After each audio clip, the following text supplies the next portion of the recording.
Hi, I'm Franco Luna Puma Podcast. You're listening to Teka Teka News. Balitang thinking, hindi breaking. In this episode, Before po nung ni-recruit po ako nag-ano po ako ng blessing, ang sabi po sa akin, "Hindi ka na puwedeng umatras kasi hanapin ka namin." Ano po, Hanapin ka parang namin. yung threat po na hindi na po ako puwedeng umatras or else may consequences na mangyayari sa akin. we talk about the latest hazing death in the Philippines.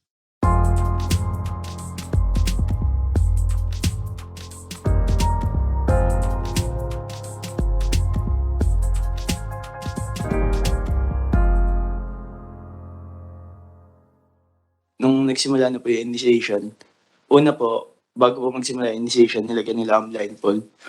Pero siguro po sa kalagitnaan, tinanong nila ako if gusto ko raw bang tanggalin yung blindfold ko. That's college student Roy de la Cruz. He was one of the survivors of the February 18 initiation rites in Laguna Province that left fellow student John Matthew Salilig dead. The hazing was carried out by the Adamson University chapter of the Tau Gamma fraternity. Nung during po na nagsisisure siya sa baba, nag-request po ako sa kanila na baka pwede dalhin sa ospital. Nagalit po sila sa akin kasi bawal daw po yun. John Matthew, or Matmat as he was fondly called by family, was found buried in a shallow grave in Imus, Cavite, over a week after he was last seen alive.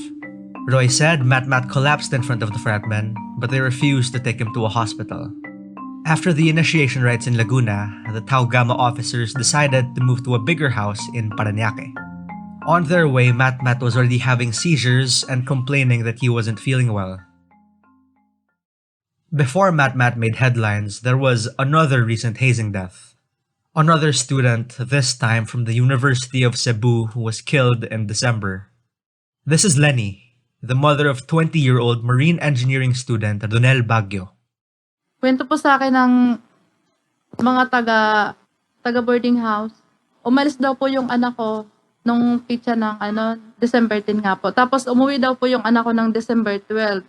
Tapos hindi naman po ako nagakala no na may nangyari kasi nagchat-chat naman po kami. Ng mga 17 po ay nagtatanong siya sa akin kung ano daw yung gamot sa UTI. Tapos anong gamot sa kabag. Tapos anong gamot sa hilaw pa. Tapos sabi ko, malala ba? Sabi niya, hindi naman ganun makalala, parang normal lang. Tapos inutusan ko po siya magpa-check up. Kasi ang sabi niya po sa akin, sumuka daw po siya ng may dugo. Tapos sabi ko, marami ba? Sabi niya, kakunti lang ma. Tapos sabi ko, picturean mo. Sabi niya, wag na ma. Ronel also died at the hands of Tau Gamma members. Nagmadaling po akong umuwi. Naghanap po ako ng mas maagang flight papuntang Cebu. Tapos pagdating ko po doon, wala, yun po sa madaling sabi, hindi ko na nga po siya inabutan ng buhay. Pagtingin ko po, yung hita niya po, puro sugat. Putok-putok na po yung hita niya, tapos pati yung binti niya, maga po at puro pasat. We'll pause here, but after the break, let's talk about the 28-year-old anti-hazing law.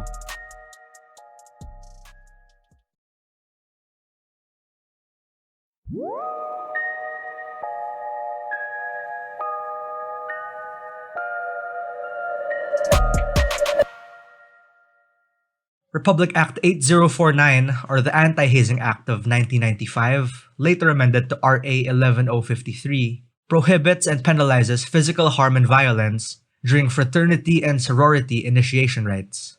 By 2017, there was only one conviction under that law. That was in 2015 when two Alpha Phi Omega members were found guilty for the death of Marlon Villanueva, a UP Los Baños student. Since then, there have been 12 more high-profile cases. Here's attorney Ana Maria Abad at a Senate hearing. She's legal counsel for the Philippine Association of Colleges and Universities. The fact of the matter, Your Honor, is that most of the schools have actually outlawed fraternities and sororities. These organizations have not been recognized by a lot of schools. We came out with a survey, and I have like a list of about 20, 30 schools in our membership. Aside from that, Hindi namin papayagan po ng mga gumamit ng mga facilities, hindi namin nire-recognize yung kanilang mga activities. So why have frats like Tau Gamma still been able to recruit on campus? In Adamson, the university officials are clear. Fraternities are banned, but they admit to hearing of their alleged presence within the student body. They say frats essentially operate underground. Here's Anna again. The locus parentis, Your Honor, is in respect of the academic and extracurricular activities that are recognized by the school. Yun po yung limit ng aming authority. This is part of the academic freedom of the universities, no? Na pag sinabi namin hindi namin kinikilala to dahil nga meron silang hazing, they have to comply. Lawmakers say it's clearly not enough to just ban fraternities, since it allows schools to wash their hands of the responsibility. Balikan lang natin saglit yung kaso ni Ronel Baguio. His mother sought financial assistance from the University of Cebu. The school declined, arguing that the hazing happened outside the campus and the fraternity wasn't school-sanctioned anyway. Some senators say both schools and owners of houses or any venue where hazings take place should be held accountable. Senator Raffy Tulfo also wants to go after frat alumni. Present or not present, yung alumni at yung mga opisyal ng fraternity ng school na yon, nung maganap ang hazing, lahat sila panagutin. Tingnan natin kung di matigil to para mamatulto ka na ito once and for all itong ganito klaseng karahasan. And this is the only way nakikita ko po. Lawmakers are also pushing for lifetime imprisonment of school administrators and fraternity officials who don't come forward despite having knowledge of a hazing activity. Even the Commission on Higher Education's hands are tied. This is CHED Director Frederick Farolan. Actually, ito yung isang magandang tingnan din ang legislation, Mr. Chair. Because under the law, medyo tali ang kamay ng CHED because we cannot really impose. We have very limited power to impose sanctions on schools. Academic freedom, higher education, institutions' autonomy. Right now, we can't even impose fines.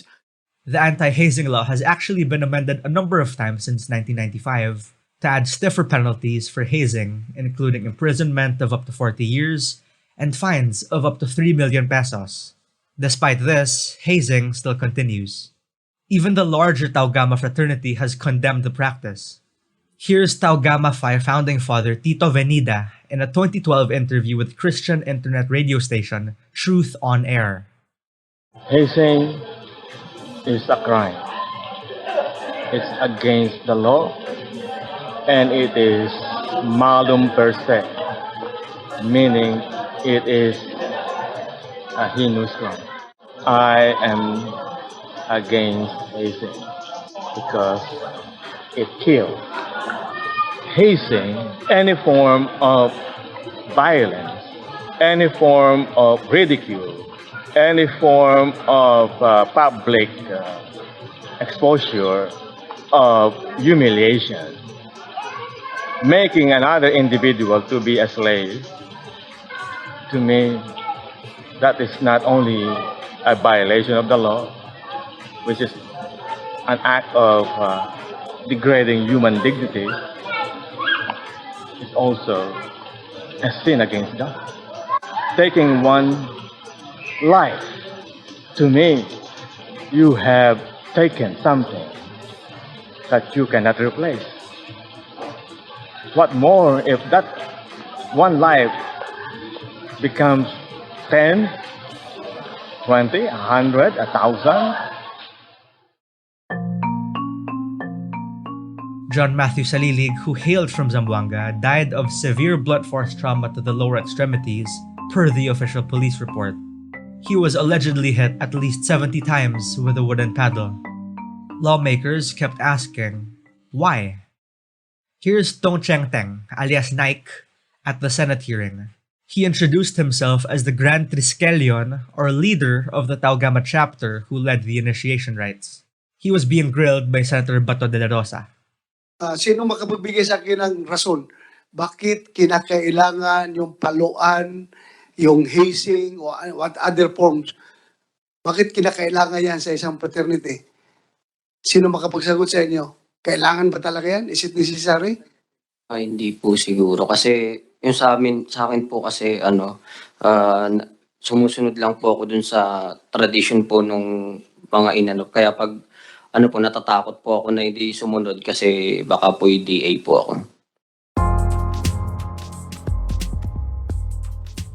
And that was today's episode of Taka Taka News. Again, I'm Franco Luna. This episode was edited by Pidoy Blanco. If you liked this episode, share it with a friend or two. And of course, don't forget to follow Teka Teka News and Puma Podcast on your favorite podcast app or on YouTube.